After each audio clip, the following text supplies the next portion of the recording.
from Palm Beach, not Tehran. We wish, and we pray that at some point, very, very quickly, that city is liberated and they have a government we know they're capable of. I've worked with MEK for 15 years. I've become enormously familiar with, as best you can from the outside, what's going on inside of Iran.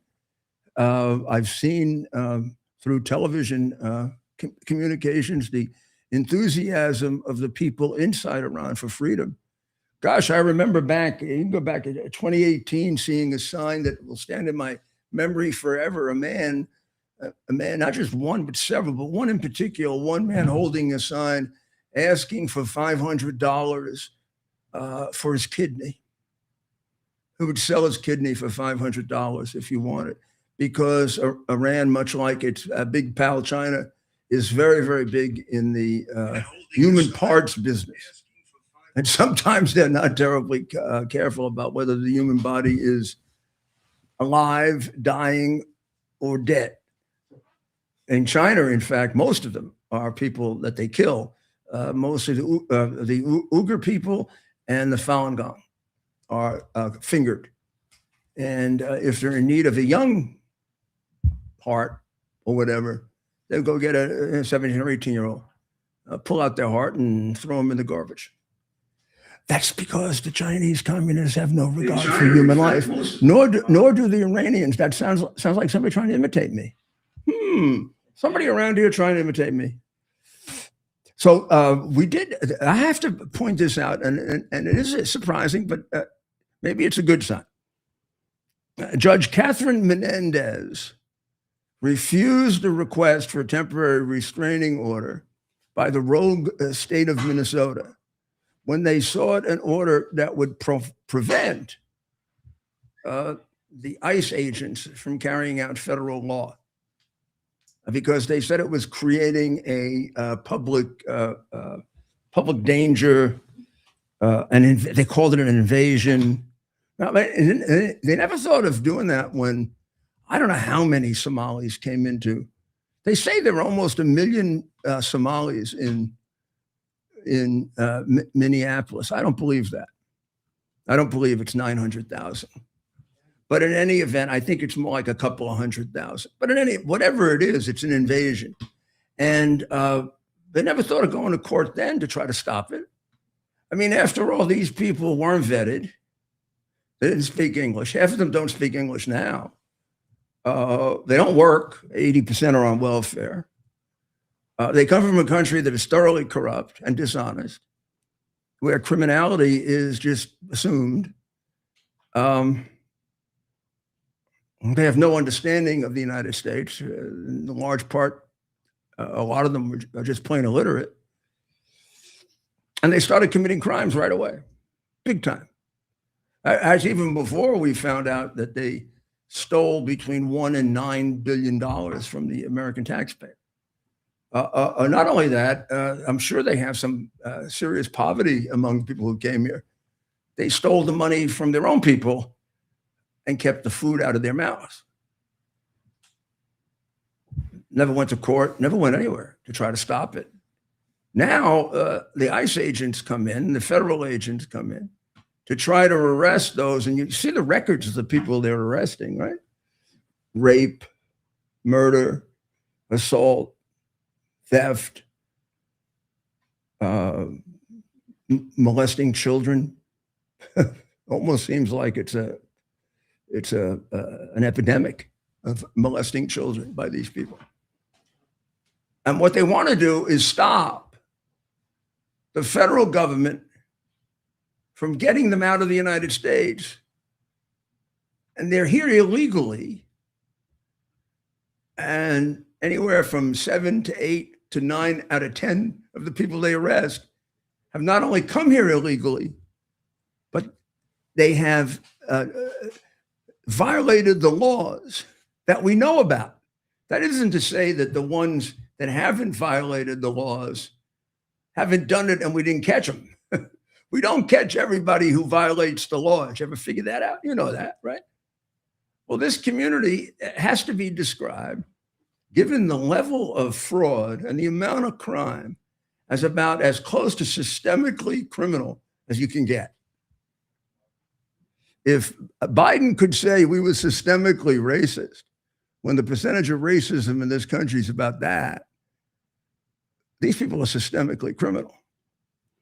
And they're going to court trying to stop the lawful operation of federal law.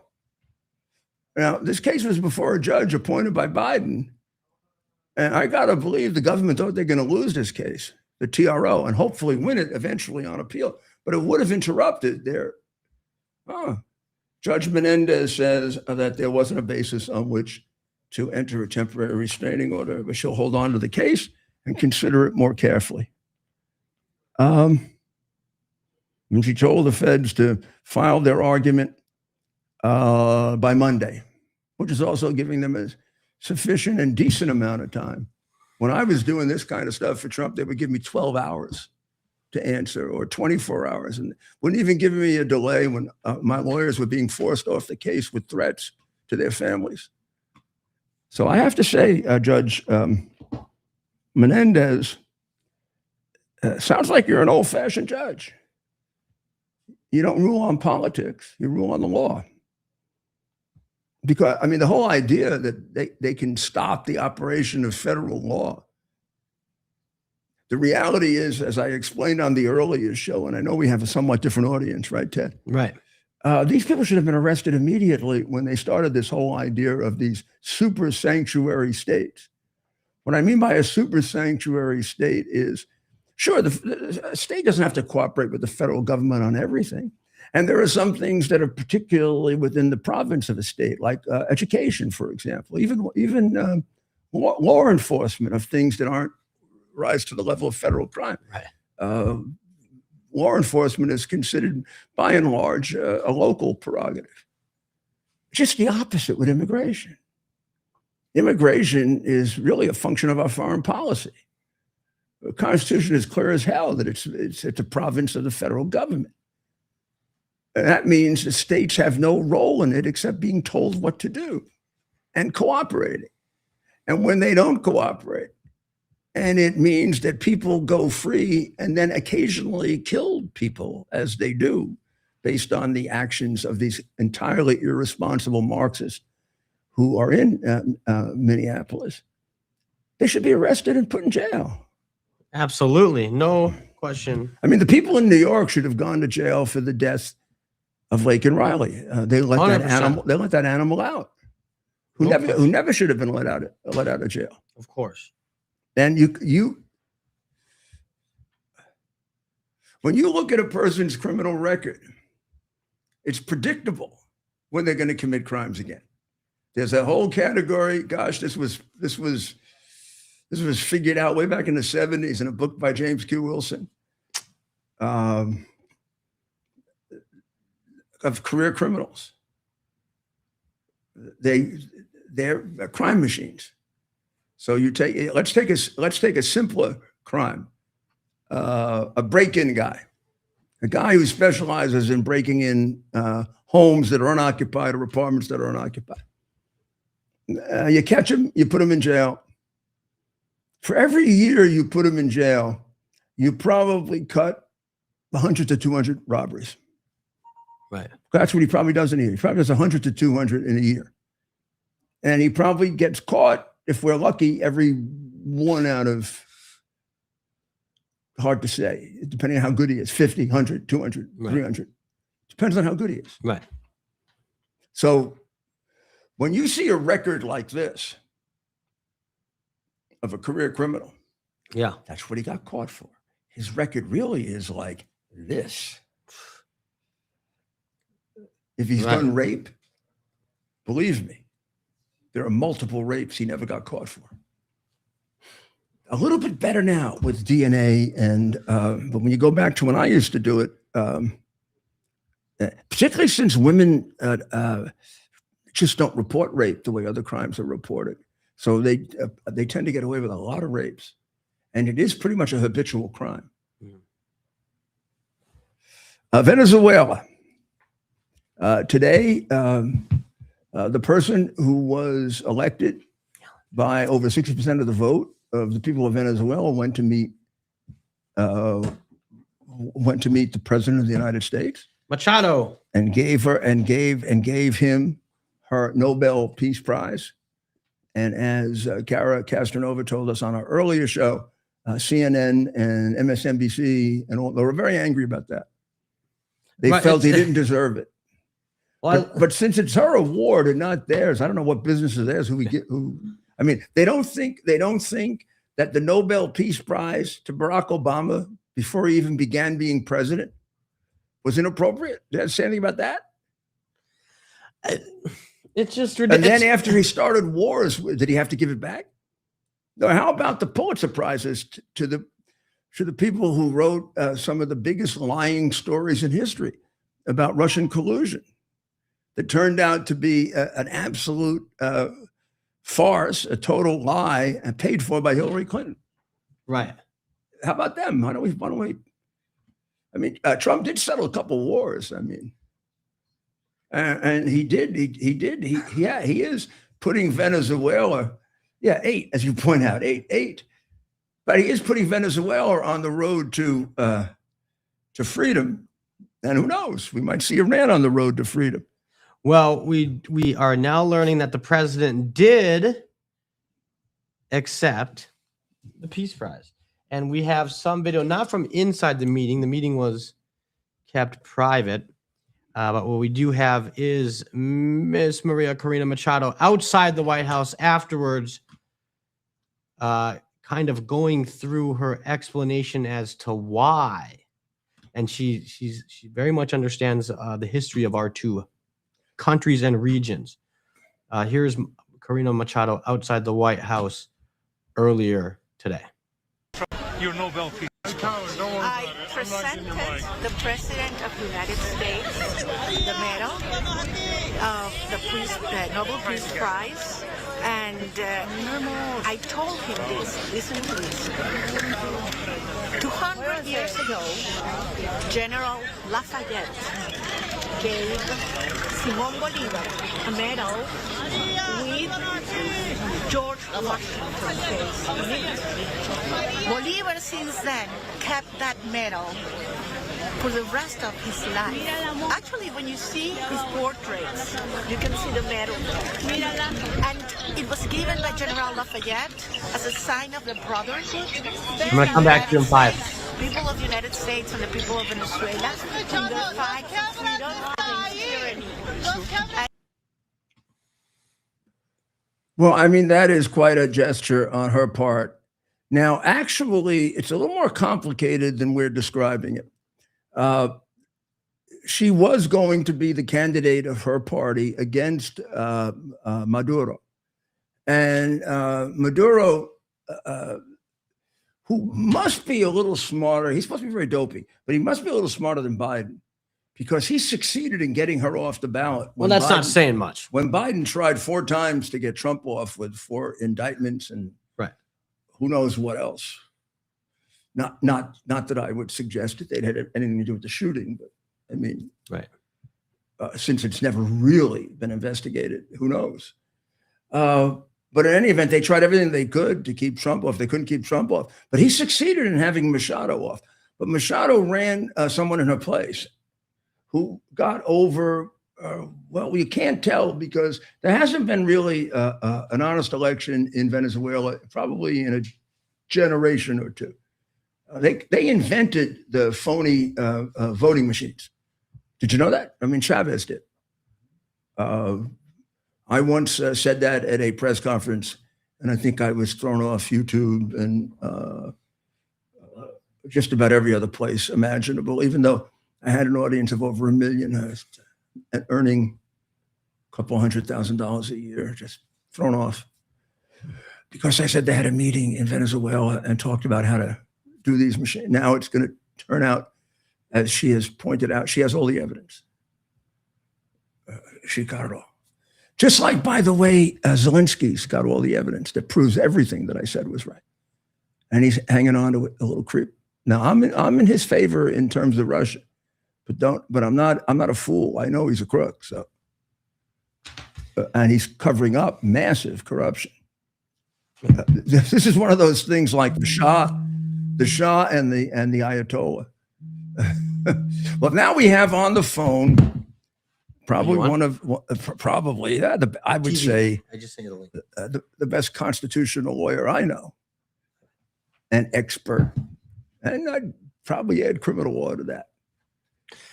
My former adversary at times, my good friend, and a real American patriot, Alan Dershowitz. So what we had him, he dropped off, but he's about to be back on. He just called me. So we're just moments away from Alan Dershowitz. Well, the reason he did that is Red Sox fans are just not good at manipulating. They're not good at some of this stuff. Alan is absolutely perfect on everything, but everybody has one problem. That's also another thing that makes us very close. Is he from New York though? Yeah, he's from Brooklyn, like I am. But he's a Red Sox fan? Yeah, I'm a Yankee fan and he's a Red Sox fan. Well, he spent a lot of time at Harvard, right? So that must have been where he picked up. As a youngster, he was a Dodger fan, but probably angry that they double-crossed Brooklyn. When they left. Yeah. I felt they double-crossed Brooklyn. I was angry. This is very strange, but because it's your child, I love the Dodgers. The old Dodgers. I don't like the new Dodgers. I presented like awards in 1995. I presented awards to the Brooklyn Dodger team that won the World Series against the Yankees. I was the mayor and I was a very big Yankee fan. I thought it would be nice if I did it. And the Yankees were there too. A lot of the Yankee players were there. And it was unbelievable for me to see all of them. I was a big advocate of Gil Hodges being in the Hall of Fame, number 14, because I thought Gil Hodges was one of the best first basemen I had ever seen. And my cousin was in love with him. A female cousin was in love with him. And I remember became a pretty darn good friend of Ralph Branca over the years. So, it's like your childhood. Yeah, they were the adversaries, but they filled up your childhood. And I didn't have that kind of feeling like you were angry at your, I would respect them because I realized how good I respected their abilities as players. It's just so different now. People are so angry at anything that's different than them. Jeez. Well, Alan, I just talked to him again. Well, listen, we'll get him. Don't worry. So Iran, we'll talk a little about Iran because I think that's what we're going to talk about. We can talk about anything actually. Well, with all of his knowledge, right? Yeah, but in Iran tonight, Mayor, the president now for a second time today said that the Crown Prince, the Nepo baby Shah, as we call him on this show, seems like must be a nice guy, but the president is not ready to help propel him into office should the Ayatollah fall. He's, and I want to get the exact language from the president. Well, that's a good idea because the residual outrage at the reign of his father, which in comparison to the Ayatollah was obviously not nearly as bad. But as I said, it's like comparing Mussolini and Hitler. He did kill his share of people, and particularly hated by the ethnics who he executed. Right, and so that's, as people here, maybe some members of the diaspora, Iranian Americans here seem to be very supportive. Yeah. That should not be confused with what's happening on the ground inside the country.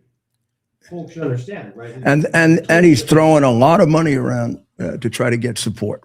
Well, after that nice long introduction there, Alan? Yeah, hi. How are you? I'm good. Just got down to Florida, so I'm very happy. Nice weather. Oh, well, maybe I'll get to see you. You look like you're pretty relaxed in comparison to some of the other times I see you. So what do you think about Iran and what's happening? And is the president going to have to use force ultimately? I think so. Iran is the most dangerous country in the world since Agreed. in 1945. It is the leading country exporting terrorism all over the world. It has killed more Americans, more Israelis, more Arabs. It's just, a horrible, horrible country. And I'm not going to second guess how best to overthrow the regime, but there is no doubt the regime has to be overthrown. And if Trump doesn't do it, he'll become Obama too. Obama had the chance and he failed. And I think Trump has to do it. Now, he may decide that military action would backfire. I'm not going to second guess him on that. There's a report in today's newspaper that Netanyahu urged him not to right now bomb Iran because the protesters are doing a pretty good job on their own. So I think it's now a tactical, not a strategic. Strategically, there must be a regime change. That must happen. Tactically, how it happens really is up to the experts, and I'm not an expert on that, although I know a lot about it. Yeah, I do. I mean, I think what you're saying about Bibi is my view, and as you know, I work a lot with the MEK and get a lot of information. Sure, me too. Yeah, Yeah, you do, through them, and they're not asking for boots on the ground, and they're just asking for support, moral support, the way Reagan did with Poland. Yeah, absolutely. And what Reagan did, bringing the wall down. All of those things are essential. The United States can impose greater sanctions, can impose all kinds of cyber technology impacts. And if it ultimately has to send in, not troops on the ground, nobody wants that, but surgical airstrikes against the leaders, that may ultimately be essential. Right now, we don't have the aircraft carriers in place. So it may be that what Trump is doing is just delaying a little bit, giving them a chance to do what they have to do until the aircraft carrier comes from the Caribbean to the Mediterranean or to the Indian Ocean, wherever it's coming. And we have the both air and naval support. Again, that's tactical, not strategic. But strategic, I don't think anybody should deny. And of course, the Democrats are, many of them are. But that regime change is absolutely necessary. If this ends up with the Ayatollahs and Khamenei still in control a year from now, we will have failed. We would have missed an opportunity. And we will have promoted all kinds of terrorism in the Middle East. Look, I think everybody in the Middle East, the Gulf states, Syria, Egypt, I think they all want to see a change of regime. They're not willing to say it. But I think if that happened, there'd be no real objection. Yeah, Al Jazeera, which is not exactly a newspaper I subscribe to, but you got to look at the other side. They have a big article today saying why U.S. strike on Iran remains a very real threat. I mean, they're reading Trump correctly. Yeah, and of course they have good intelligence because they're Qatar. Yeah. We know what side they're on. Yeah, and we know it. Well, no, it's interesting. Qatar is not on any side. You're right. Qatar side, but generally that means that they lead toward Iran. Qatar is also worried about Iran because look at what Iran did to Saudi Arabia a few years ago. They could make life very, very difficult for Gulf states. So I've met the Emir of Qatar 3 times. I met his mother. I met his brother. They are really smart and very charming and charismatic people. But they're interested in only one thing, Qatar, of course. And look, Trump puts America first and the people in Qatar put Qatar first. That's understandable, but that doesn't mean we should be their allies on this. Yeah. We should use them the way they're using us. I mean, it reminds me of like Tito in the Cold. People might not remember who Tito was. You obviously do. You and I remember.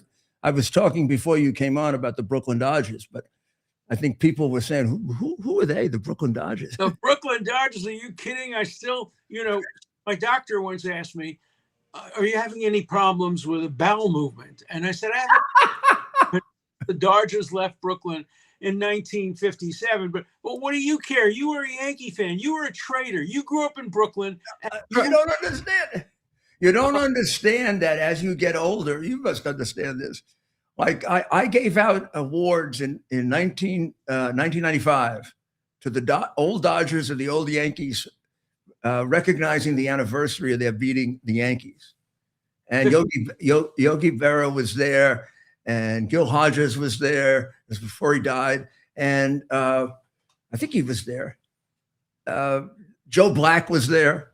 he was And I felt I almost couldn't distinguish them because they were part of my childhood. Like I fought very hard to get Gil Hodges. I fought very hard to get Gil Hodges in the Hall of Fame because I thought he was the best first baseman I ever saw. absolutely. But look, most of my Italian-American friends were Yankee fans. Phil Rizzuto, Joe DiMaggio, DiMaggio did it, yeah. we had two Italian-Americans on the Brooklyn Dodgers team, Carl Furillo, of course. Yes. Get Roy Campanella. Look at Vanilla, right? Vanilla. But Even Ted is a little amazed. Look at you see Ted's face. Well, I just don't know, how does a professor, you go from the Dodgers to the Red Sox? I attributed that to your time in Cambridge. no, not at all. It's the fact that the Dodgers left Brooklyn, and so I went up to Cambridge before the Mets. So the I see. Okay, I see. so he can justify that. but I have to tell you, I'm in the process of converting. I'm You get a actually Dodger fan again? Breaking news. about going to a rabbi and a priest and a minister and converting and becoming a Yankee fan. I love their management. I like what they're doing, and I like the Red Sox a little bit less. So, if the Dodgers came back to Brooklyn, it'd be no problem. But with the Dodgers in LA and the Yankees up in the Bronx, I like going to Yankee games. A Yankee game together. Remember, we compared our ring. If you become a Yankee fan, I'll go to Yankee Stadium with you. How's that? Definitely, you got a deal. Oh, spring right. training coming up. Spring training is coming up. We're both in Florida. Last year, I went to. This is an interesting story. I used to go to spring training for the Red Sox. I used to sit with the owner, John Henry, in the owner's box. I was one of their big fans. The day I defended Donald Trump, I was no longer welcome in Fenway Park. I was never again invited to Fenway Park. And I wrote a piece last year, an op-ed, saying, why am I not going to opening game? I went to every opening game for like 40 years. And John Henry and his wife turned me away. They used to take us away. We flew with them on their plane. We went to the Galapagos together. We were good friends. But the minute I defended Donald Trump in front of the Senate, I was totally cut off by the Red Sox ownership, which is I'm thinking about maybe making a formal conversion. I don't know if you have to go to the synagogue or the church or. I think you got to go to all of them. Stadium. You can stay out of a mosque. In Yankee Stadium. What? You can stay out of a mosque. You don't have to go to a mosque. You have to go to a synagogue and a church, but no mosque. Well, I think the mayor might have some sort of right or privilege to ordain you as a Yankee fan. To baptize you a Yankee fan or something like that. I won't circumcise you, but I'll baptize you. Sandy Koufax just turned 90, so maybe he can. He looks great. He looks great, by the way. He's fantastic. He grew up a block away from me. His father was Irving Koufax, small-time lawyer. He had a little sign in front of his house. Irving Koufax, insurance claims, accidents, tax returns, and Sandy went to the synagogue around the corner from, 2 Jews, 2 synagogues. So he went to the other synagogue, conservative Jew. I was an Orthodox Jew, but I knew him, and he played basketball. He was a great basketball player, and he was a great shot, huh? Probably an unerring shot. Well, he was a lefty. He had a great. Yeah. And in those days, being a lefty as a basketball player give you great advantage. Yeah, and he could dunk. He was only like 6'1", but he could dunk, and he was terrific. And he's such a nice person. My wife, who's the most wonderful person in the world, for my 50th birthday, I come home for dinner. Who's sitting at dinner? Sandy Koufax. She arranged it. Wow. We reminisced about the old days, and everything I remembered about him, he said, never happened. Never happened. I'm going to put you to work. One last question. All right. We're going to switch the subject. Explain to me how you can go into court and try to stop ICE from making arrests, whether you agree or disagree with someone being an illegal alien. As a matter of law, they are. And most of the arrests they're making are the worst of the worst. About 7 or 8 out of 10 have criminal records. Yeah, yeah. So they go into court. The judge was a Biden judge, and she turned down the TRO. I was impressed. Maybe our courts are getting back to the way they used to be. They better be. They better be, because otherwise our checks and balances become just another political thing. Look, even going back to the terrible killing of that woman, Good, you know, you're a criminal lawyer. I'm a criminal lawyer. You look at the intent of the defendant. If they would have put this guy Ross on trial, the issue would be, what did he subjectively, reasonably, based on his own experiences? Remember, he had been run over previously. And you know, there's a leading case in New York, the Getz case, where the higher courts in New York said you have to allow the experience of the defendant to be considered as part of the reasonableness. So these people who are calling him a murderer are defaming him. They know nothing about criminal law. And even you, who was the toughest prosecutor I ever faced, and you know, I have a pretty good winning record, but not so good against Rudy Giuliani. You're being too kind. A record against other prosecutors. But even you, I think, would acknowledge that person, a law enforcement official, reasonably believes that he was about to be run over, and the only way to stop it is by using self-defense. That's a defense. Professor, I should tell you that a long time ago, I spent an entire Saturday in Bob Morgenthau's office when I was U.S. attorney reviewing the Getz case, because Bob, being the sharp guy he was trying to get me to prosecute it as a federal civil rights case. Yeah, yeah. Well, Howard Wilson, you remember Howard Wilson? He was great. Yeah. Howard Wilson and I spent the entire day going through the confession. We listened to his whole confession. Yeah. And Howard looked at me, I looked at him. We had both tried many jury trials. And we said, you know, Clarence Darrow couldn't convict him. In front of a jury, this would be an unbelievable defense, both legal, but even just factual. Of course. And we turned it down. I turned down the case, and Bob was very upset because he was trying to get. He knew how bad it was. But then, if you remember, they even overcharged him, which I thought was really stupid. If you were going to get him at all, maybe some kind of negligence, or they try. I think they may have charged him with first-degree murder or second-degree murder. Well, it was sent back, I remember, on a remand from the New York Court of Appeals. Yeah. Proper grand jury instruction. Look, Bob Morgenthau was great. Well, Bob was a great guy, absolutely, and he knew, and yeah. He was trying to point. He was trying to. We became good. Bob and I became good friends late in his life. Great friend of Israel, by the way. Yeah. Oh, yeah. And he had a house on Martha's Vineyard, and I don't have too many friends on Martha's Vineyard these days. But Bob was one of them. Bob and his wife. We were very close friends. My wife was very close friends with his wife. And he was fantastic. And tragically, he and his wife died within, I think, 6 months of each other. It happens a lot, right? Yeah, he was in his late 90s, and she was much younger. But they were great people, the Morgenthaus. Absolutely. You know, he came to see me within 3 days of being mayor with several other people from the Jewish community. And Dinkins had refused to put in the city's fund for the Holocaust Museum and left them $10 million short. They had raised $30 million privately.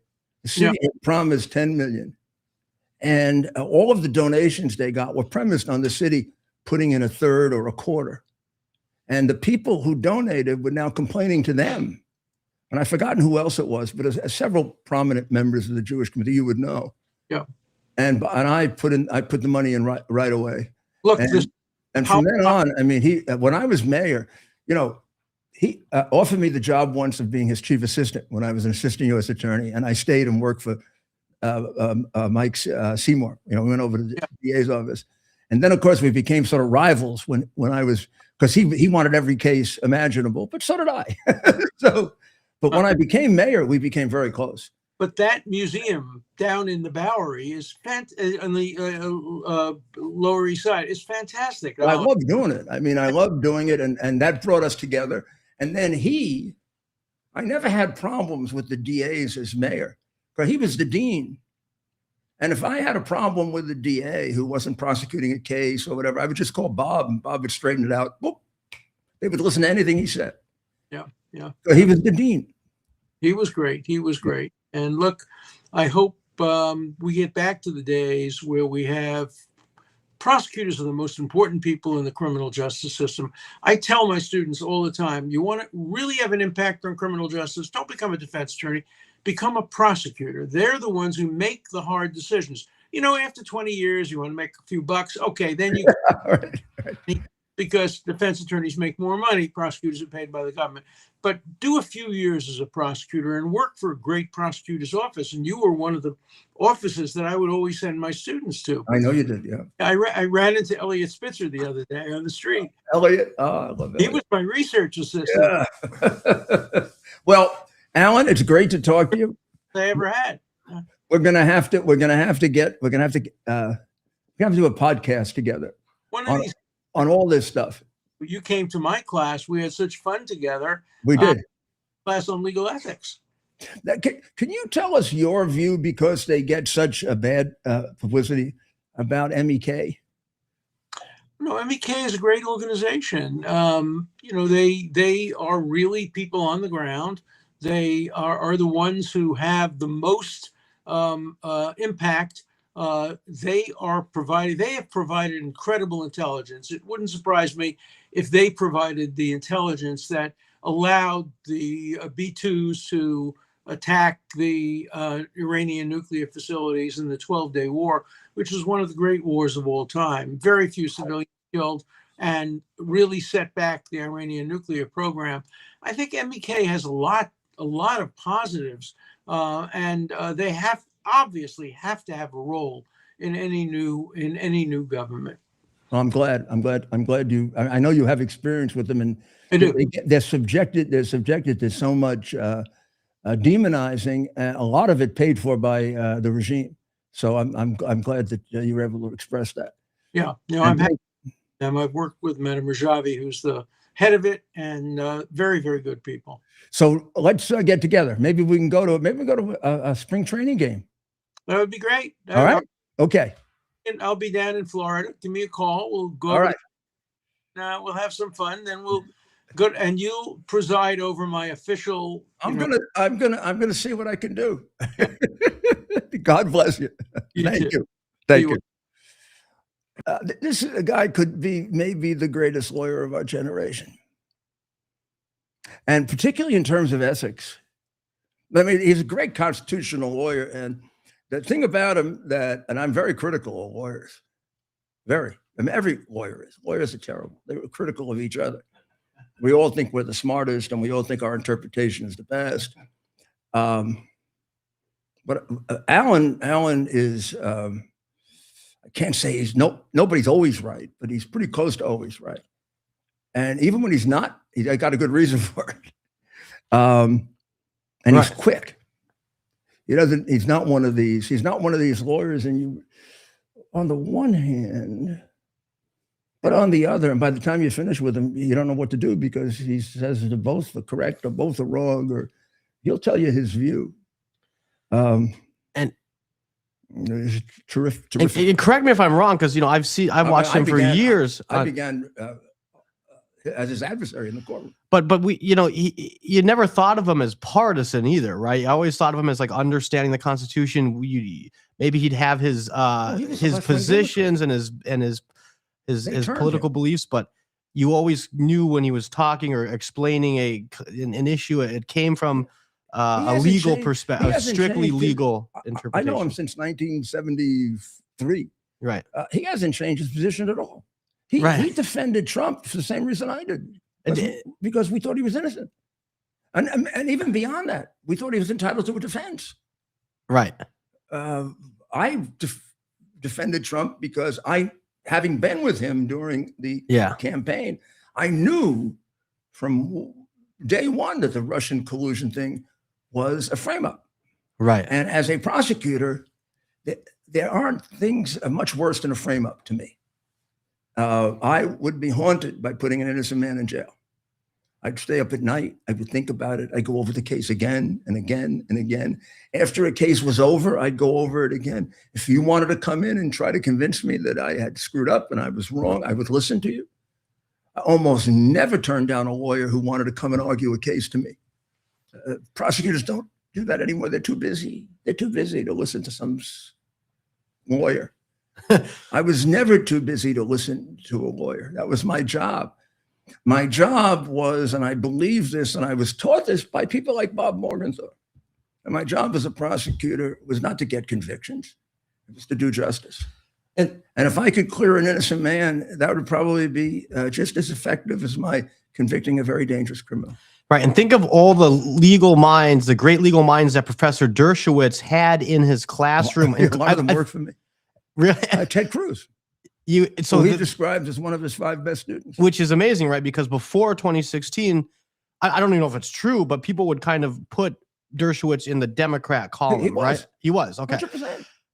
All the days I knew him until now, until the Democrat Party has changed completely. I mean, well, it shows his character too. It shows that a truly principled liberal of the 1980s and 90s could not possibly be a Democrat now. Couldn't possibly. Right. We used to think of them as the party of free speech. You might be a Trump person. You might be an independent. You couldn't possibly be a Democrat. It would be unethical. It would be wrong. If you were religious as a Christian, it would be a sin. If you were religious as a Jew, it'd be a sin.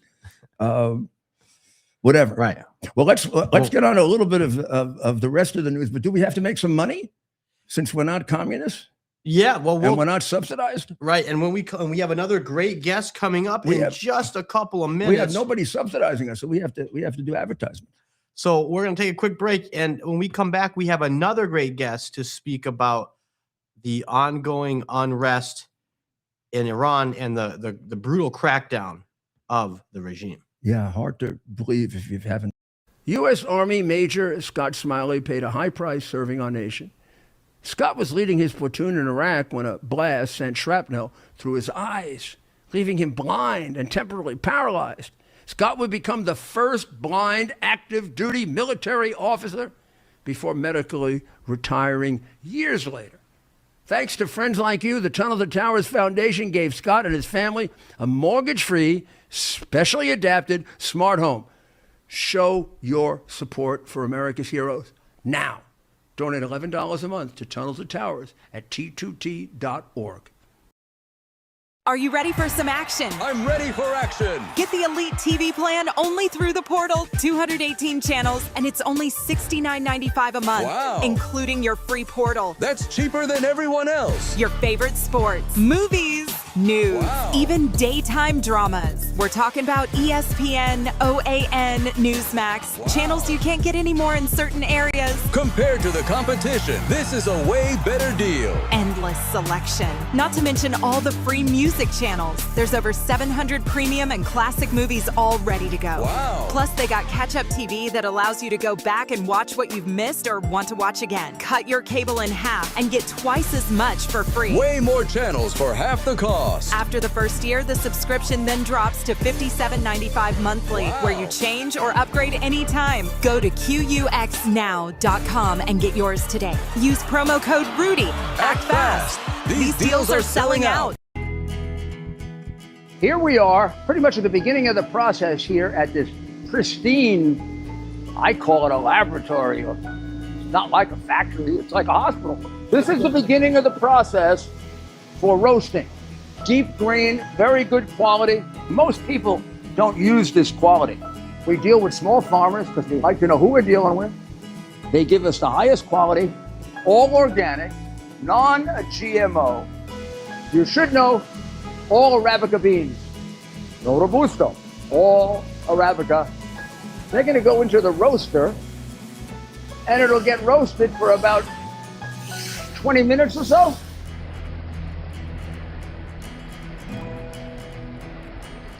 Oh my goodness, look at these. My goodness.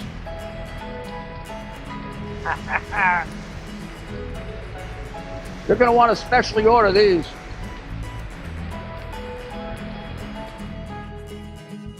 This is what goes into Rudy's coffee.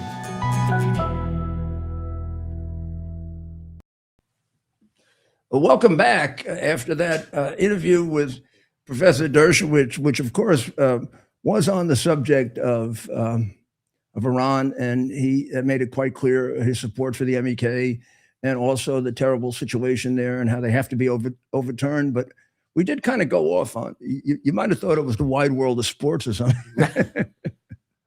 But if Alan and I get together, it will either get to sports or some minute, totally, I mean, much better we talk sports. If we started talking law, it would have been like, the little pin on the edge of the pin, and does this word mean this or does it mean that? Or that's what lawyers are very small-minded. But a lawyer like you, and I'm guessing like Dershowitz, are able to take those concepts and apply them to everyday I always parlance. found him to be an enormously challenging adversary. I have to go back a long time. We're adversaries, but also a very honorable one. Not the there are a lot. I know lawyers have a terrible reputation, but there are a lot of my adversaries that I thought were very, very honorable. A lot, Right? but I don't know if it's changed or whatever has happened. So Venezuela is in a situation right now where it seems on the outside that the administration is satisfied with the cooperation that they're getting, which means they're getting plenty of oil. In fact, I think we just sold our first big oil shipment. We're going to make a fortune with this. And it's going to do wonders for our economy. And the real issue here is, can we get them to an election quickly, not have to have any more violence, and supervise that election, throw out their machines because they invented the dirty machines. There's no question that Machado and her party will win. They got 60+% of the vote. Of course, we don't know because of all the cheating, but the most conservative views were 60. Some people thought it was 67% of the vote. Maduro and his party had become extremely unpopular in Venezuela. And if we can make sure that they don't exercise a dictatorial control over the election, and we can have a fair election, we might be able to get there peacefully, which is, I know what the president wants to do. And it's the best way to do it because you don't end up with animosity with the people in Venezuela. I mean, if you have to invade or you have to bomb, you're going to kill people. Right now, we're achieving our objectives. And one of the main things that we've achieved is we've kicked China in the nuts. Yeah. And I don't mean chicken with peanuts. I mean the real nuts. This was one of their sources of trade, but also this is what they were counting on for big ports in order to terrorize us and eventually to become the king of the world. Things are looking very, very bad for China. I don't even think they're going to be a queen if it keeps going this way. Their economy is in terrible shape. Yep, they had more exports than ever before, but that isn't their problem. Their problem is they have no market. They don't have a domestic market. They don't need they need to energize their people and make them productive. Pretty hard to do when you them off from stealing from us. The less capable they're going to be of competing with us. So here we've cut off China from them, right? Russia is useless to them. Russia is a drag on them. They've got to support Russia. And Iran's not doing too well either. Right. So what are they left with? Those countries around them, as we found out the other night, right, when we were talking about those countries around them, half of them hate them. Half of them hate them. I mean, you got to remember when Trump went to visit Xi Jinping, he took a whole week to get, almost a whole week to get there. He went right through Southern Asia, and he collected minerals and rare earth from Laos, from Malaysia, even from Cambodia, which is the closest to China, and of course from Vietnam, which is probably the biggest adversary. And Vietnam, you might remember, is the first one to come in and voluntarily agree to the tariff deal. The very first country in the world to come in. This is a country we're at war with. You know, it seems like the countries we're at war with, like us, look at Japan. Right. And Germany until whatever happened to them now. So we haven't gotten to the point of complete victory yet, but we're getting a tremendous number of benefits out of this that are long term, including a year ago today, Iran had a hegemon in the northern Middle East. They controlled, of course, Iran. They had more control over Iraq than we did. They completely controlled Syria. They had the active cooperation of Turkey. And of course, they had what were considered to be unbeatable proxies. Well, Hamas had already shown weakness, but Hezbollah was, oh my God, if Israel has to go to war with Hamas and Hezbollah, oh, Israel won't be able to make it. And you're never going to be able to stop the Houthis. And then, of course, there's Assad. PP did away with all of them before we even had to. When we went in to bomb Iran, I don't think they fired a shot at us because they weren't capable of it. Do you know how that made them the emperor with no clothes in front of the whole world? And there China is, having invested, what, billions in Billions in Venezuela, totally useless, and billions in this crazy war that Putin is involved in, Yeah. which I think the Chinese can't say anything, but they are totally against. Absolutely against. Yep. And remember, just a year or two ago, we were talking about how China could be dominating the world by the mid-century. Right. Yeah, China might be just getting out of bankruptcy in the mid-century. And then the thing about China that I constantly reminded people when they would assess the Chinese economy, you can't assess it on any reasonable basis, because let's make it a smaller number. Let's say 35 to 40% of China is in fourth world poverty. A poverty unheard of in our hemisphere, except maybe for Haiti. Now, that's part of the country. It's got to be dealt with eventually. And when you look at their GDP, I really doubt that they know how to quantify that.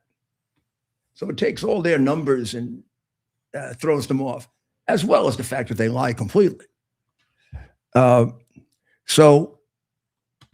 Before we get to conclusions on this, Trump has already accomplished a tremendous amount in this constant pressure that he's putting on these countries that acted as, let's say, allies for China and Russia. It's going to pretty much just be China pretty soon. Maybe Venezuela can be done through an election. Maybe. I don't think Iran can. I think Iran is going to require some kind of intervention. I agree with Alan. It can't be troops. Nor should it be in Venezuela. If we want to affect what's going on there, we saw the dominance we have over them in the air. There's no reason to be on the ground. They do not have they don't have a nuclear defense. Doesn't appear they have a conventional aerial defense. And if they do, before we go in, Israel could knock it out for us. So at some point, we're going to have to get rid of the Ayatollah and his regime, and also give them in Iran a chance for an election and have a free government. And just think of the difference in the Middle East. There's, I believe the president knows this. No secret that the president's objective is to have Abraham Accords across the board. And what's the big one? Saudi Arabia. There's every reason to believe that Saudi Arabia right now says they can't do that unless there's a two-state solution. Hogwash. Saudi Arabia cares about the Palestinians as much as the Egyptians do and the Jordanians do, who do not allow them to come in their country. Or as much as the Qataris do, who only allow the billionaire ones to come in their country. Or as much as the EAU, or who don't allow them to come into their country. The only ones who want to allow them to come into the country are the Biden Democrats, right? All the Western democracies, even in Europe. Even if, European countries want to support them and they want to demonstrate for them, but they don't want them there. So the reason they have to say that is their fear of the street, particularly in Saudi Arabia. This has always been a major issue in Saudi Arabia. If they go too far in the direction that their common sense leads them, they might be overthrown. The royal family might be overthrown. Mohammed bin Salman has reduced that a lot.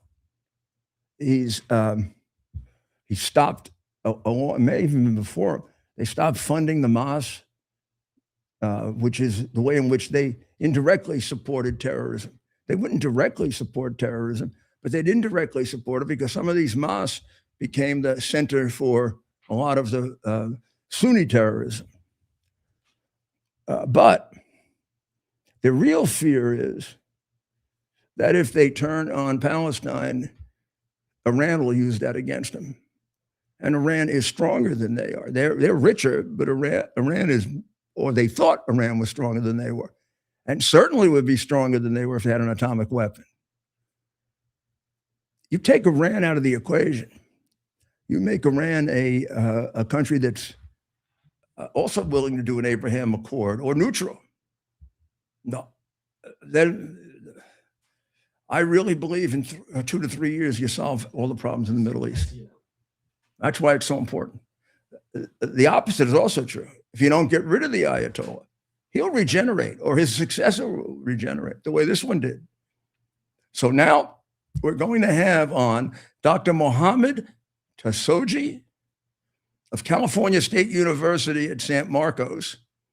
And Dr. Mohammed is originally from Iran, right? That's my understanding. But he yes, would, yes. but as if I can remember correctly, Doctor, you're a member of one of the ethnic.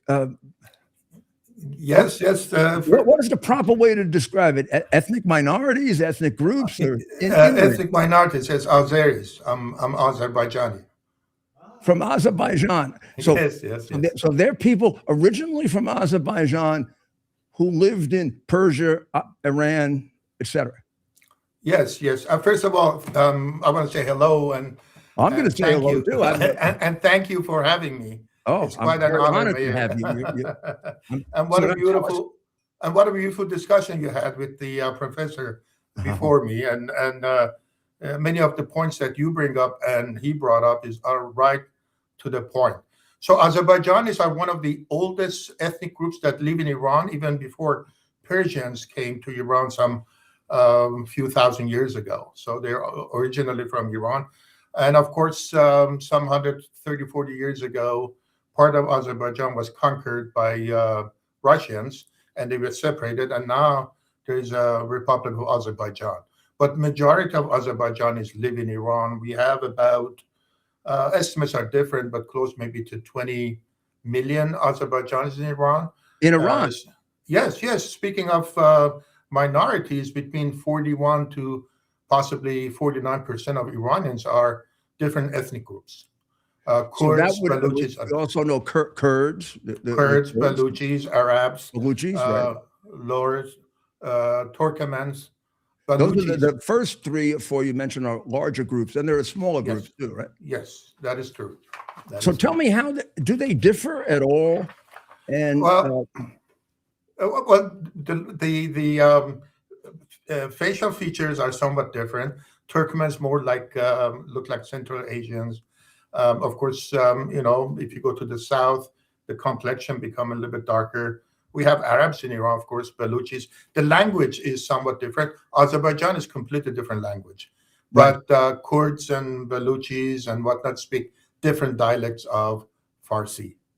But what was the experience of your group, first with the Shah and now with the Ayatollah?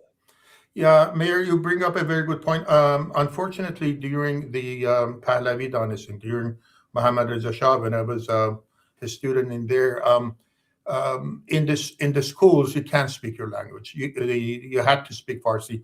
I remember when we moved to the capital city from Azerbaijan, from Khoy, where I was born, I couldn't speak Persian. And when I went to the kindergarten, I had a difficult time because we were not allowed to speak our language enough. We didn't, if you had books in your own language during the Shah, like in Azerbaijani, they would arrest you. It was illegal. So ethnic minorities in Iran were always suppressed, both by the king's father, Reza Shah, as well as Muhammad Reza Shah. However, the majority of suppression was with Baluchis and Kurds. Kurdish people especially have been violently suppressed by both Reza Shah, the former king's father, and then Muhammad Reza Shah. And Baluchis, they were completely neglected from economic development point and whatnot. That's why Pahlavis don't have any support between ethnic minorities in Iran. Either the previous king or Reza Pahlavi, the son of the king that now claims to kind of be the next ruler of Iran, that which we're thinking, of course, they have no support among the ethnic minorities. So that's about 50%. Also, among Fars, Persian-speaking minorities, the support for the Reza Pahlavi inside Iran is very minimal. Although they have lots of money, funds that they, and I must add that the Iranian regime also has been very active in helping indirectly Reza Pahlavi. If you look at most of his advisors and whatnot, they are former members of the regime, either security forces or different factions of the regime. And I discovered some time ago that he's been in consistent communication with the Iranian Guard, which technically is illegal because they're a terrorist group. But yes, Mayor, my battery is running low on my. Okay, sorry about that. I had to turn on the thing. Technology. We think we know it, even if you're a professor, but sometimes you don't. So I'm good now. I turned on the switch.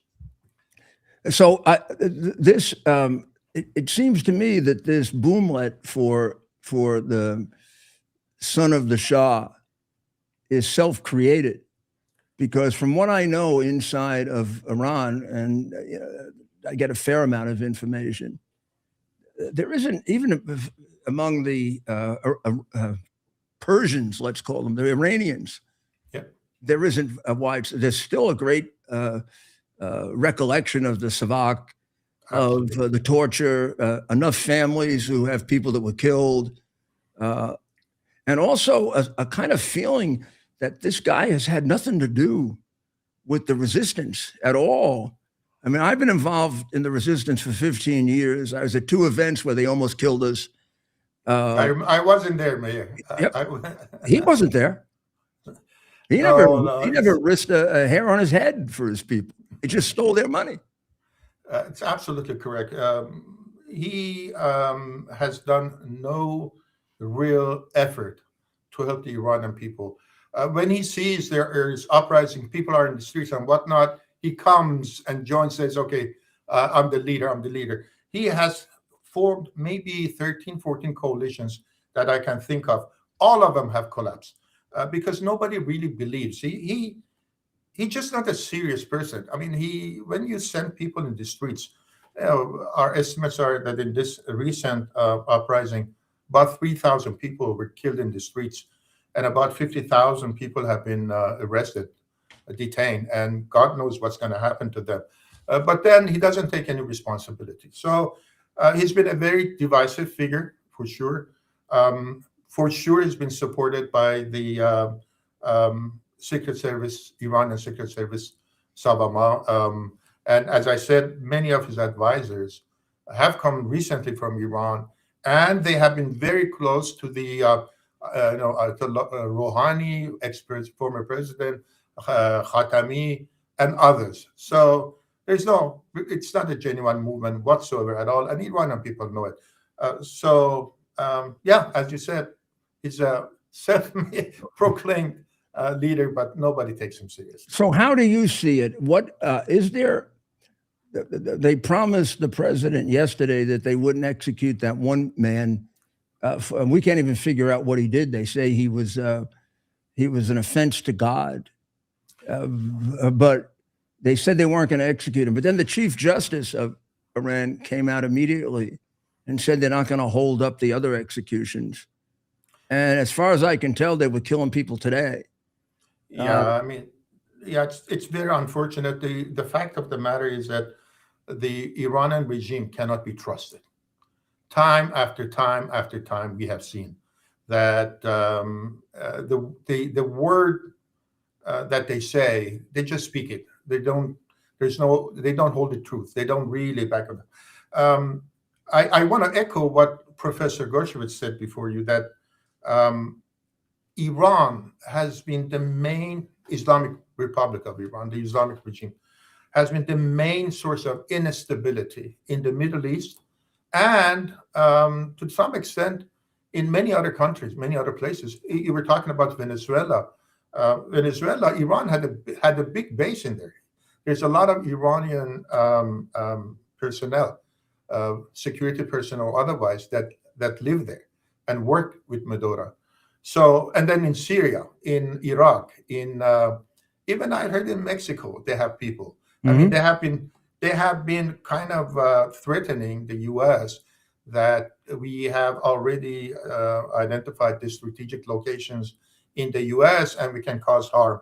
Of course, it's more threat than the truth, but it has to be taken seriously. It has to be taken seriously, Professor, since we had 4 years of invasion, in essence. We had no idea who came in.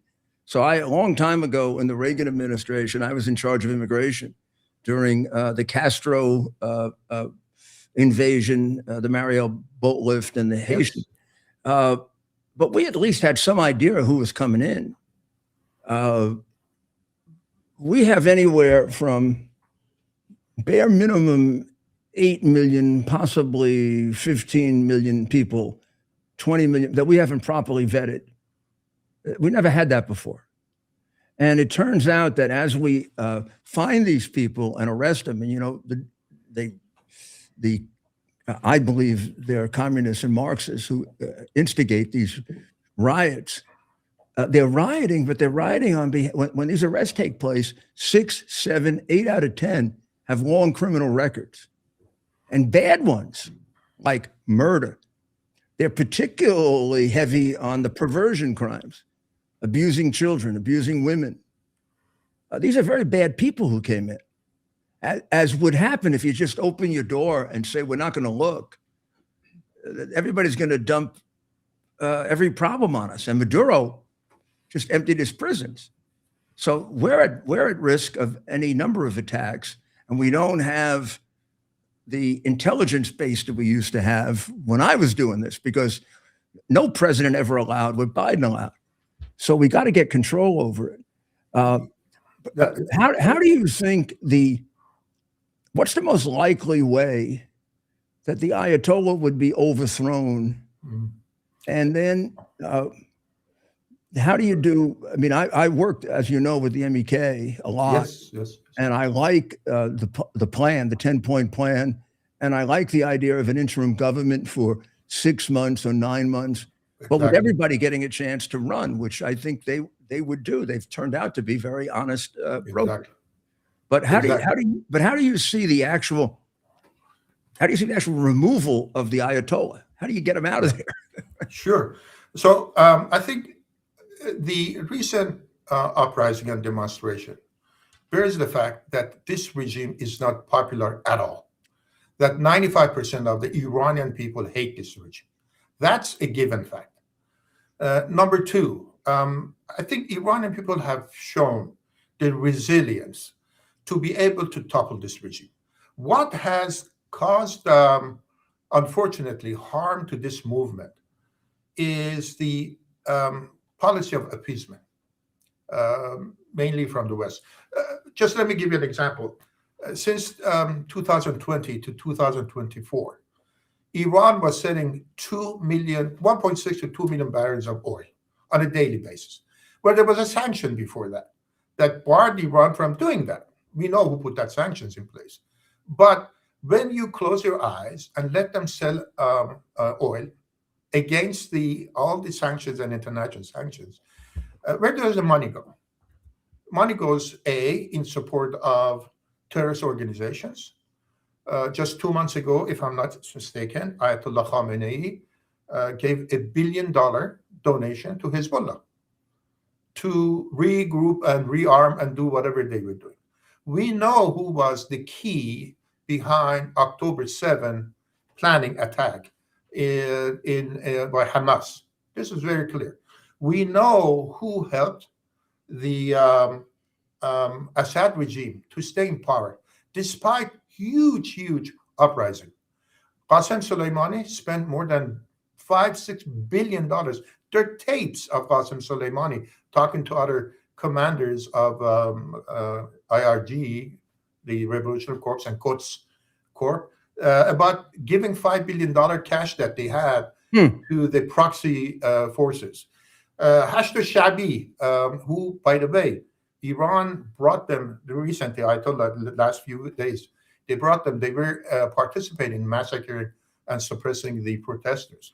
There are evidence of that Iraqi proxy forces, Hashd al-Shabis and others, were in Iran killing Iranian people because they know how Iranian people resent the government. So point being, appeasement policy didn't work. It helped the government of Iran, Ayatollah, to have access to funds. And with those funds, they were helping the proxies to create all these terrorism activities in the region, be it from Houthis in Yemen, Hezbollah, Hamas, Syria, you name it. Be able to suppress the Iranian people. Iranian economy is in complete shambles. You know, the Iranian, how did this whole thing started a couple weeks ago? Just a few weeks ago. Amazing. Yeah. A few weeks ago, the currency, Iranian currency, the exchange rate dropped. I mean, before, when Pezeshkian, the new president, took over, the exchange rate to dollar was 57,000 2 months to one. It's now 146,000 2 months to one. I mean, the exchange rate. How do you even calculate that? I mean, 40% of Iranian people are living under the extreme poverty level, less than $2 income. It's potentially a rich country. It's very, very rich country. It has the second highest natural gas reserves in the world, fourth petroleum reserves in the world, and it's a very good petroleum, and fifth overall in the entire world when it comes to natural resources. But getting back to how we can overthrow this government, I think the West, people should recognize the right of Iranian people for self-defense. People are dying in the streets, demonstrating, peaceful demonstration. But it comes to a time that we look at the Constitution of the United States, you look at the United Nations Charter, it allows Iranian or people that are brutalized, victimized, suppressed to pick up arms. I 100% agree with Professor Gershowitz that we don't need to have boots in the ground at all. I think just recognizing the Iranian people's right and, in my mind, the legitimate leadership of the movement, meaning NCRI, National Council of Business, and MEK. MEK, NCRI is led by a very capable woman, Madame Rajavi, whom you said that you have met several times. Oh, I know. I think she's a very, very noble, knowledgeable, capable lady that can bring stability to Iran. Do you feel, Professor, that she would be, and they would be? Now they're basically Persian, right? They're Iranians. Doesn't matter. Group has everybody. I mean, do you feel that she would be fair to absolutely to the other groups that are Iranian but not?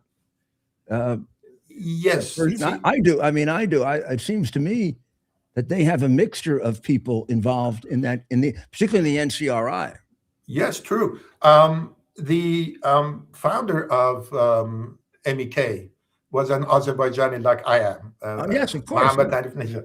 There are many Kurdish, Baluchis, and other people in NCRI as well as in MEK. I'm sure. I don't know.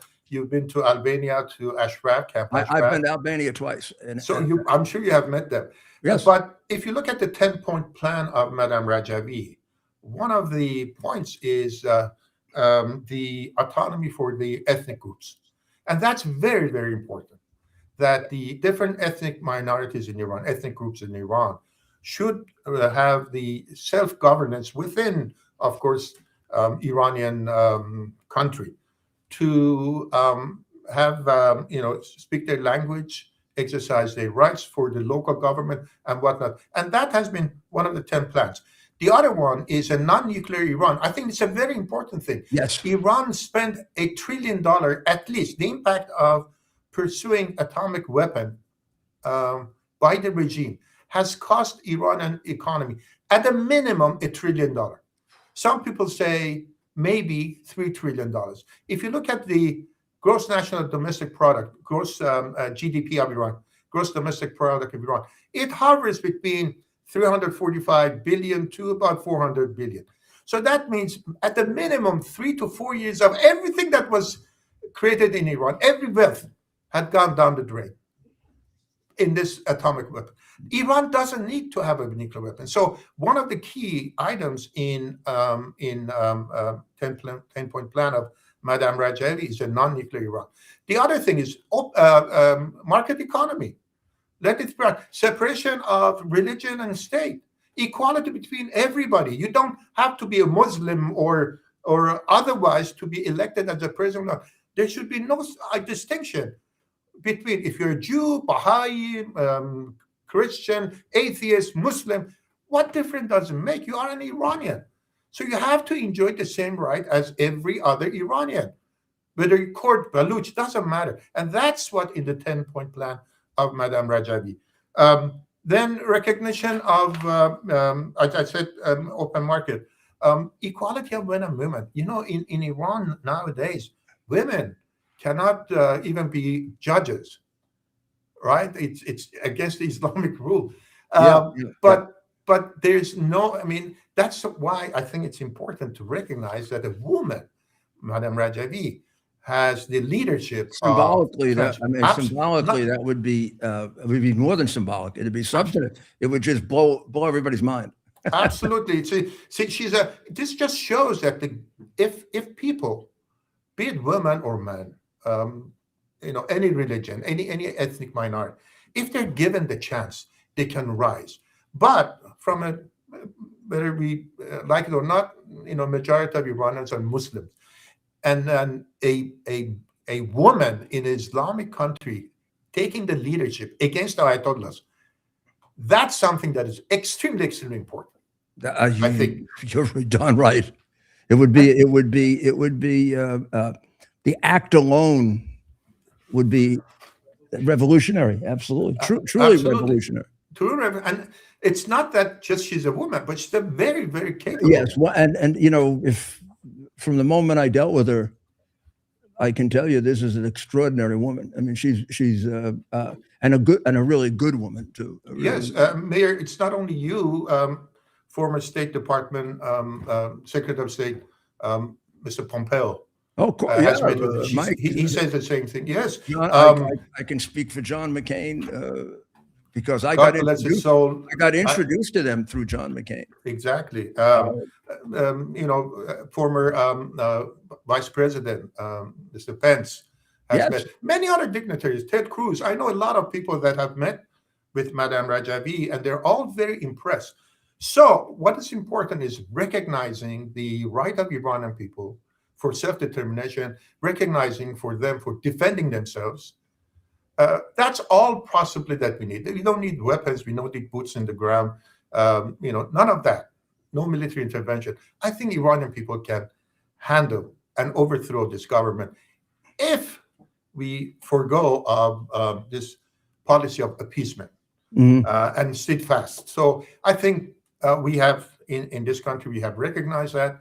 I think Europe is recognizing that this SNAP mechanism that was implemented by Western Europe to put more pressure on Iran and sanctions on Iran is a good step forward. But we need to go beyond that and recognize the true opposition and leadership of Iranian people and their right to defend themselves when they're being shot at the streets without any weapons. Iranian people have the right to bear arms and defend themselves the same way that.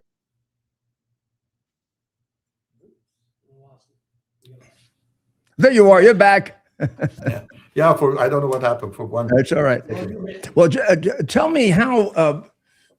Where were you born, and how did you come to the United States, and how much contact do you have back in Iran and the area you came from? Just a teeny bit. Yeah, sure. I was born in a small town in western Azerbaijan. It's called Khoy. Then I moved to Tehran when I was 5 years old. That was the capital city. My dad was my dad and uncle were successful merchants, export, import, and whatnot. But then when I finished high school, I came to the United States to attend university. I did my undergraduate at University of Southern California. I'm not a Dodger fan, by the way. Now I live in San Diego. I root for Padres. I was listening to you, so don't hold that against me. We won't hold it against you. Alan and I will not do any violence to you. Don't worry. Yeah. We're non-violent. I know. And then I did my master's at Stanford University in engineering economic systems. And that's your area of expertise, economics? Well, I was then I did my PhD at USC in communication systems. Oh, so I was more of a engineer, scientist, wireless communication. I just one last point that I think people know this, but need to be reminded. The people who are the expatriates, and then the ones I meet through MEK, and even some of those unfortunately left behind. This is an enormously talented country. Yes, Mayor. You people are enormously talented. Mayor, if I give you some stat, you'll be surprised. I know it. I mean, when I went to the new Ashraf, I do this show, and I was really worried. How am I going to broadcast this show? Well, they have a better studio there than NBC. Pause. I don't think they'd mind if I said this. I mean, I've been on television in Iran about 150 times through their breaking the code and getting in. I think right now it's a little bit harder. But or when we would do the gatherings and speak, whether it was the big one in June or one of the small ones, they broadcast that right into Iran, and the Ayatollah and the regime goes crazy. So Mayor, you bring a very good point, and the reason behind all of that is that MEK, NCRI, these people are laser focused on bringing democracy and freedom to Iran. Yes. So they have given up every leisure, every thing that they could do, their freedom to fight for Iran. But let me get back with you on the point. There is, based on 2020 census, I believe, there's 1.5 million Iranians living in the United States. Of those, 1/3, about 500,000, have degrees, master, PhD, or professional degrees like law, medicine, dentistry, etc. It's amazing. You make Iranian a contribution, unbelievable. Yeah.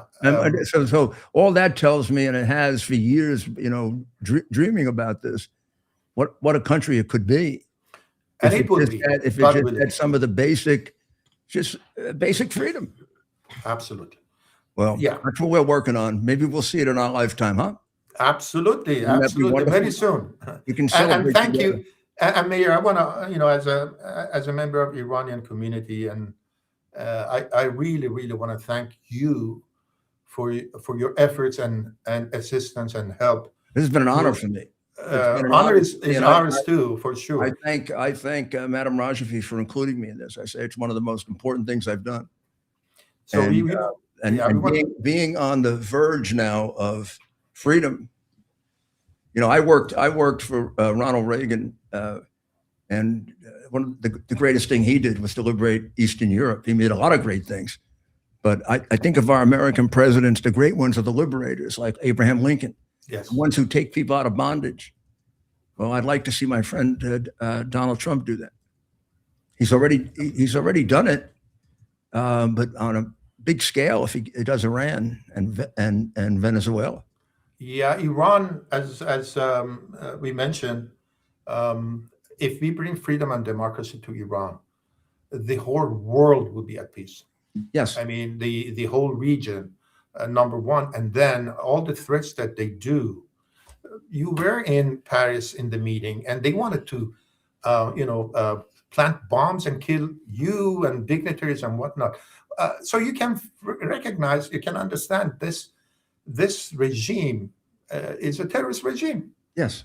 Yeah. That's the end of it. So, and terrorist regime should not survive.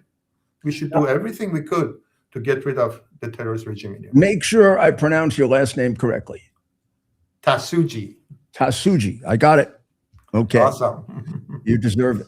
Doctor, thank you. You're a great man. Thank you. Thank you very much, Mayor. And I want to thank you again on behalf of the Iranian people for your care and love of Iranian people and freedom.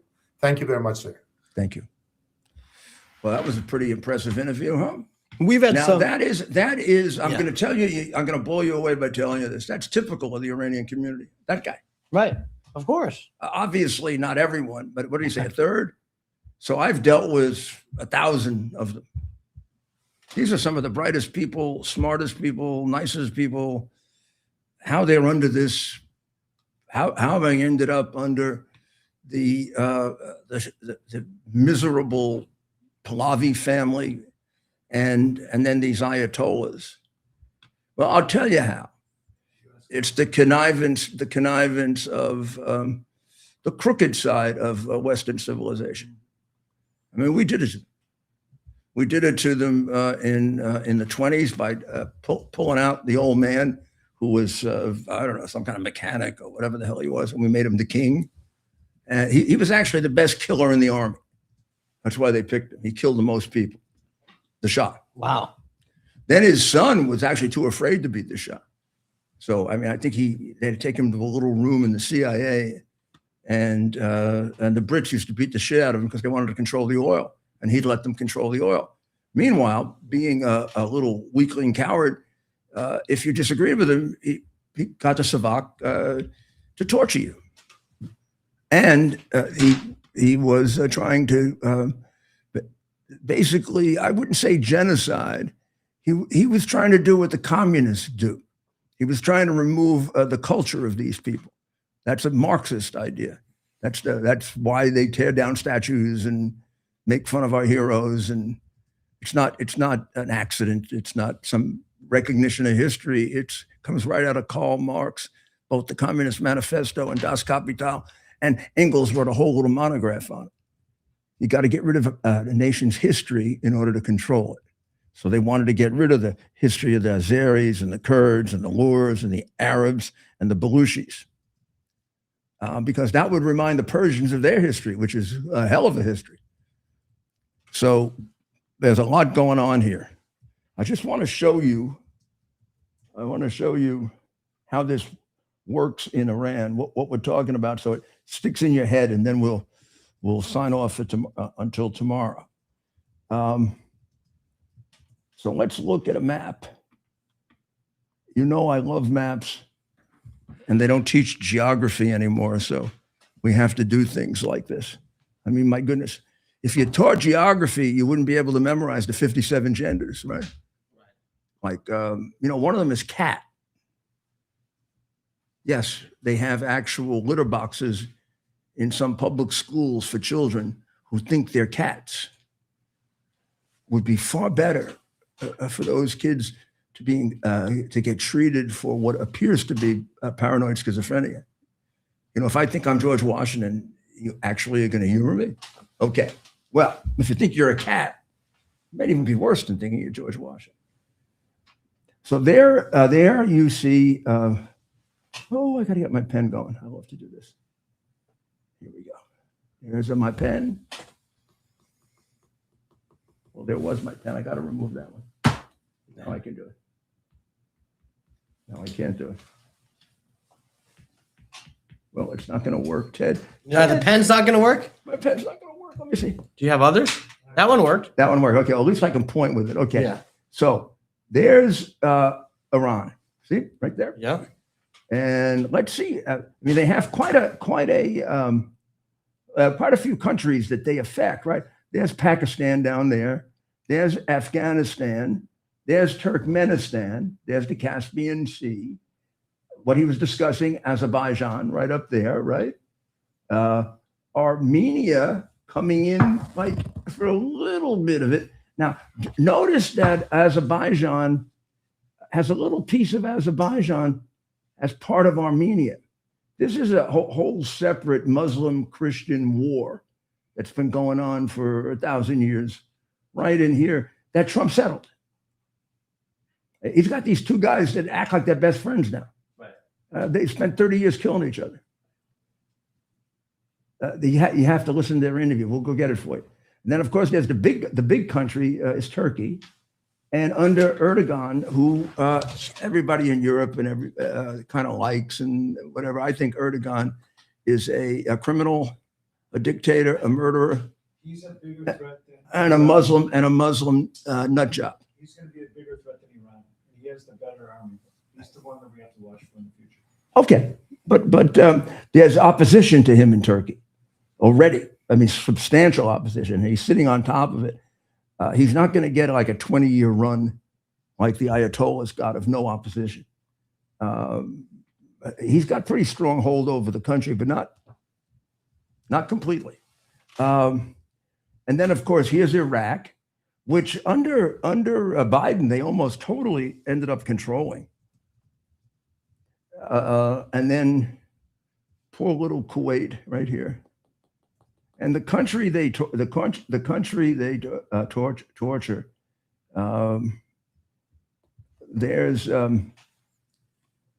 Bahrain right here. It's actually out in the ocean. See Bahrain right there, where my little red thing is. And you see Iran here. Approximately once a month, they come across. They go into little Bahrain and they kill policemen, just for the hell of it, because they say Bahrain belongs to them. It shouldn't be independent, and it shouldn't be allied with Saudi Arabia.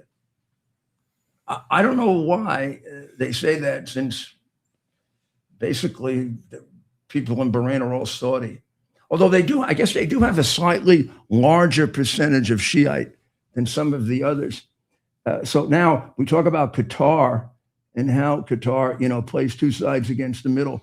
As the professor pointed out, there's Qatar. So you can see where they are, right? Right. That's pretty dangerous. However, the Emirates, which are down here, and Dubai, they are very, very, very dedicated opponents of Iran, maybe the most. Saudi Arabia probably is. It's probably just afraid to get too far out front. But Saudi Arabia was on its way to thinking of developing nuclear weapons if Iran did. But I have to say the one that I think personally, I think is the most in its gut anti-regime is the Emirates, which means Dubai, Abu Dhabi, right here. And then you get to Yemen. This, of course, was a client state of Iran. And just think of what Iran controlled before Bibi and Trump got a hold of them. They probably controlled, at one time they controlled 80% of Iraq. That probably was down to about 60% of Iraq. They control Syria without any doubt. They controlled everything in here except Jordan, because this was Hezbollah right here, right on the Israeli border right here. They had all of that. Then they had Oman, not Oman. Oman was a barrier between them and Yemen. And then, of course, strongly allied with Turkey. So now you have, I don't know, you got the beginnings of an Islamic kingdom, right? Of what Muhammad told them to do. This is what Muhammad wanted them to do. So the Iranians would say, we're just following the Quran. We're just following the book that Zoran Mondami swore an oath of office on, a book that says you shouldn't be friends with Christians and Jews, a book that says you should kill them, and if you can get money out of them, as long as they're willing to submit, you can let them live, but you don't have to. It really depends on whether you need money. So by the time Muhammad died, what did he leave behind? He left behind an organized crime group and a terrorist group, right? Not a religion, which is why I'm not sure that the Muslim religion as presently constituted with the Quran that they have really fits as a institution that should have the protection of a religion under our Constitution. I don't know. I don't see in the Bible or some of the other places, even the Book of Mormon or whatever, I don't see, go kill Christians and Jews. And they're going to say, well, it says other places that you should love Christians and Jews. We're going to do a whole podcast on this. You got to understand the principles of interpretation of the Quran. They have a concept in interpretation called abrogation. Abrogation means, since Muhammad said rather contradictory things, it's the last thing that he said that controls. But if you read the Quran, you can't find the last thing that he said, unless you have the secret formula. You can't find it because they organized the Quran with the longest chapter first. Well, not really. The shortest chapter is first. It's the prayer they say every day. And then you go into the longest chapter. And then it's longest chapter, longest, less long, less long, less long, less long, less long. So a lot of the chapters from the last part of his life are at the beginning, because he tended to write more toward the end. It's toward the end when he became a monster. When he started, he was an itinerant preacher. He tried to convert the Christians and the Jews, which is why his early writings were rather conciliatory about both. He came up with some bastardized version of the Bible. A lot of his facts wrong. We don't know who gave it, unless you want to believe that Angel Gabriel gave it to him. If the Angel Gabriel, he sure never went to angel school, because it's written like it does not have let's say it doesn't have the beautiful poetry of the Psalms and the Proverbs, and it isn't exactly Paul's letter to Thessalonians. It's any number of degrees more infantile. But in any event, if you reorder the Quran as they have for themselves, and I have that book inside, it's quite clear that in the last half of Muhammad's life, he became a mass murderer, a general, a warrior, a pedophile, and anything but a religious leader. That's what Iran is trying to, that's what Iran is executing on. So now if you want to see where how the country is divided, this is sort of a quick look at I think the other map is a better one. This one right here. Yes, this one here. This is an idea of the ethnic groups. So the Persian group, you see 48.2% right up there, 48.2. I don't know. Can I keep this going? Oh, I gotta turn that camera off every time we do this. It's too bright. That's the Persian. You see the Persian group on the top there? Yep. 48.2%. Yep. Okay, so that's most of the country. It's not a 50% group.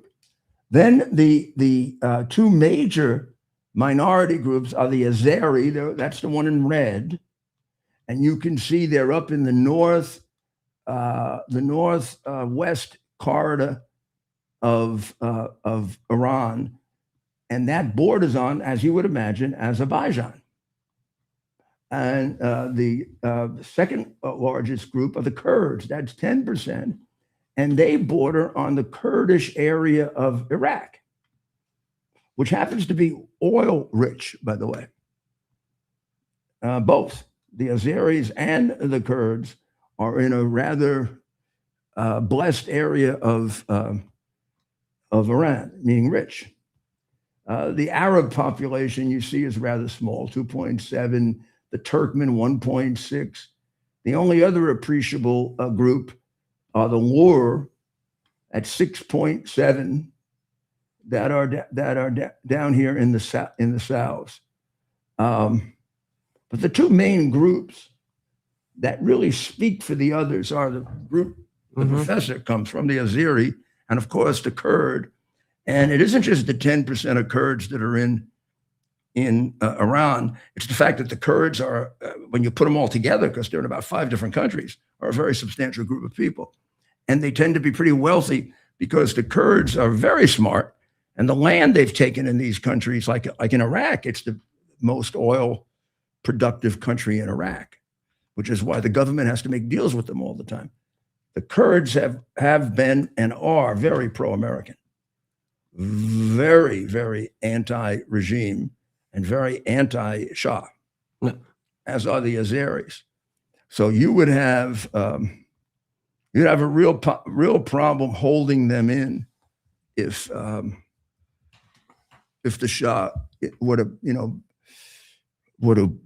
take much more of a role, which may be the reason, as I thought the professor was suggesting, that the regime may be doing some of the pushing of the Shah as a way of quieting this all down. So as you can see, this is a rather complicated picture. But they are the good thing about this is, whereas before the Shah and the Ayatollah, these groups had a very hard time coming together. In exile, they've come very close together. The meetings that I'm at with it's called the National Council for the Resistance to the Iranian Empire, and they're representatives of all this group. I had always thought the Baluchi were larger because we have a lot of representatives of the Baluchi, the 2.3%. Seems like they're a small group, but they have a very large tract of territory down there in the southeastern part of Iran. So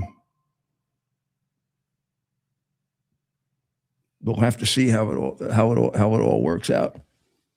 So Ted, let's see. Anything else we've got to let them know about for sure that's being kept from them? I'm looking over here on my board. Pretty jam-packed show. We're entering. There seems to be a little bit of a division between the United States and Israel about Gaza. The administration seems to think we're going to move on to phase 2, but we're skipping one part of phase one, which is you can't skip, and that is disarming the Hamas. Now, I do think that Bibi is like not paying much attention to it because he figures if I don't disarm him, I'll kill him, which is what he's doing. Mondami and Trump have already split pretty strongly. Trump says, you remain a sanctuary city. We're going to cut off every penny we can. And Mondami says, he's going to sue if you do that. Well, good luck. The Ukraine, for the longest time, Lindsey Graham and a group of senators, they called themselves bipartisan, said that if the president supported their bill on these extra sanctions on Russia, that'd do the trick. It now turns out the president supports it, and Lindsey's not sure he can get it through. What do you think that's all about, Ted? Lindsey spending too much time partying, or no? I think, yeah. You know what? With Lindsey Graham, it's just, well, yeah, okay. I love Lindsey.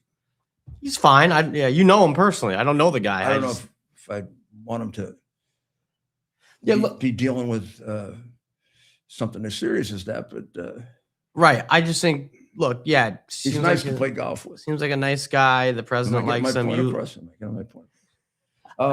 Greenland. So we had the. I mean, it's really amazing. The prime minister of Greenland, and it's Inuit, not Intuit. I pronounced it incorrectly last night. It's INUIT. They make up 90% of the population of Greenland. The Danes make up 8 Inuit. or 9%. Inuit. Inuit. Okay. But the spelling is INUIT. I thought it was INTUIT. You were thinking the company Intuit. Yeah. I get whatever I was thinking. You're not I the was only spelling it wrong. It's Inuit. Inuit. Okay. Inuit. So they're 90 to 94% of the population. That prime minister ain't no Inuit. Yeah, you had a Danish guy telling us that. He's got a Danish accent, not an Inuit accent. Let's get that up if I can. That's a colonial occupation. Right. Where are all the anti-colonialists? They want to tell Everybody's against Trump taking it. Where are all the anti-colonialists? Yeah, right. That is fun. All of a sudden, the anti-colonialists disappear. It's okay for Denmark to be a colonial power. Now, we're going to play out for you tomorrow night because we don't have the time to do it now. How the Danish people subjected the Inuit women to being sterilized without their consent, so that their population wouldn't get to be so great. It was hidden. It was only discovered recently. Wow. And they're still trying to work out the numbers of what the Danes did to them. So let's not paint this picture of, it's been so rosy. But then let's get practical. Even the minister, the prime minister, the Danish overlord of the Inuits, said that, well, Trump has a point that we really can't defend them, but we're going to fight them and we're going to get NATO. Well, now, wait a second. NATO doesn't exist to, make Denmark a colonial power. NATO exists to defend us. And if you're not capable of defending it, in the interest of NATO, shouldn't you ask us to take it and make it defensible? Is there anybody else that really can? I mean, let's be serious. That place should be a fortress, so that within 1,000 miles of that place, anything trying to go over the Arctic Circle is going to be taken out by Alaska or by Greenland. And you ain't going to get to Europe, and you ain't going to get to the US, and you ain't going to get to Canada. And as the president said, it quite obviously is critical to having an effective Golden Dome. We can't have a fifth-rate military power being the cog in the wheel of the Golden Dome. And in some way, we have to be able to control it for the protection of Europe and the United States and Canada and South America. This isn't a mission of we want to acquire great wealth. Right now, it's a losing proposition, big time. The Danes lose money on it. It's a question of pride for them, not money. Now, it is true that if you could create tremendous investment, the potential with regard to something we need very badly, which is rare earth and minerals, is there. But it's going to take quite a bit of investment because it's not going to be easy mining. They call it Greenland, but it really is Iceland. And Iceland is Greenland, meaning it's filled with ice almost all year.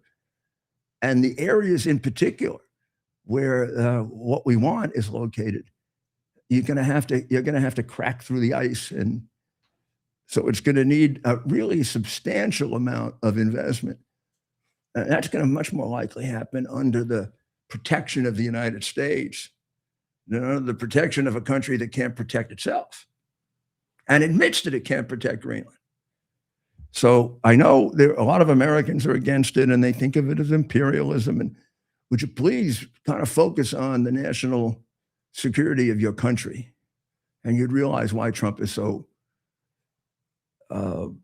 adamant about it.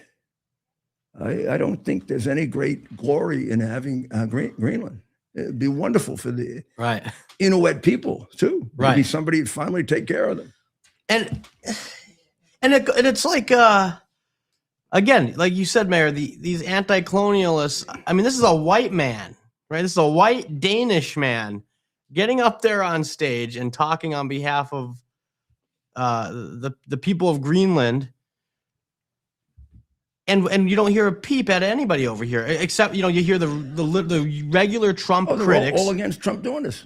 Trump this, Trump that. I would imagine if this were an idea by some communist Democrat, everybody would be in favor of it. If Obama, but Obama would get four peace prizes. Obama would give it to China, right?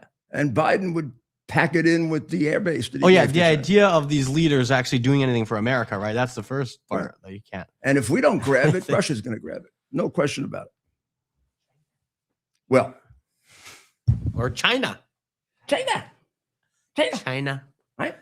I love how he says it. China. And the media. I'm very friendly with Xi Jinping of China. Of China. How he does it's amazing. Well, we'll be back tomorrow night. We'll see where we're going here. Everything's going to change by tomorrow. I know my goodness. Don't let me tell you what I don't know. This week, haven't we planned to talk about one thing? Like after tonight, we'll start thinking of tomorrow, and then by the next day, it's like one of the things I want to talk about, and that is they want to impeach Kristi Noem. I'm going nuts about that. This is ridiculous. I think the people who want to impeach her should be impeached, because it is a total bastardization of the whole idea of impeachment. Kristi Noem has done nothing wrong. She's enforced a law effectively as against an absolute traitor who had that job, who helped to destroy this country. And she didn't take, there's no allegation she took any money, she did anything wrong. This is purely spiteful impeachment. And it's being done for political reasons, to try to soil the reputation of a cabinet member who has had an impeccable record. I mean, although she's not the only one, there's Holman and of course the president, but to go down to no illegals coming in after the rape of Biden is unreal. And what she's trying to do with ICE is to get predators out of our country, unknown millions of predators out of our country. And trying to impeach her. I mean, you're not going to do it, but isn't she busy enough trying to protect the lives of the people you're trying to get killed, the people of ICE? Right. God, this party is the depths of the evil of this political party. I don't know. So we're going to have to do a thing on her accomplishments, because somebody should stand up and really, really defend her. And I also want to go through an analysis how it is quite obvious now that China is going that way and we are going that way. And there was one article in the Wall Street Journal worth noting, which is we are once again really the only superpower in the world. China isn't even close. Well, thank God, but let's make sure and let's not take it for granted. And let's pray for the people of Israel, and let's pray for the people of Iran, and let's pray for the people of the Ukraine and the people of Venezuela. Boy, we got a lot of people to pray for. Also pray for us, and mostly for our president, who's all guiding this in the right direction, because you're helping him. We know that, and you saved him. We know that. So that's why we're thankful. God bless America. Yay! It's our purpose to bring to bear the principle of common sense and rational discussion to the issues of our day. America was created at a time of great turmoil, tremendous disagreements, anger, hatred. There was a book written in 1776 that guided much of the discipline of thinking that brought to us the discovery of our freedoms, of our God-given freedoms. It was Thomas Paine's Common Sense, written in 1776, one of the first American bestsellers, in which Thomas Paine explained, by rational principles, the reason why these small colonies felt the necessity to separate from the Kingdom of Great Britain and the King of England. He explained their inherent desire for liberty, for freedom, freedom of religion, freedom of speech, the ability to select the people who govern them. And he explained it in ways that were understandable to all the people, not just the elite. Because the desire for freedom is universal. The desire for freedom adheres in the human mind, and it is part of the human soul. This is exactly the time we should consult our history. Look at what we've done in the past and see if we can't use it to help us now. We understand that our founders created the greatest country in the history of the world, the greatest democracy, the freest country, a country that has taken more people out of poverty than any country ever. All of us are so fortunate to be Americans. But a great deal of the reason for America's constant ability to self-improve is because we're able to reason, we're able to talk, we're able to analyze. We are able to apply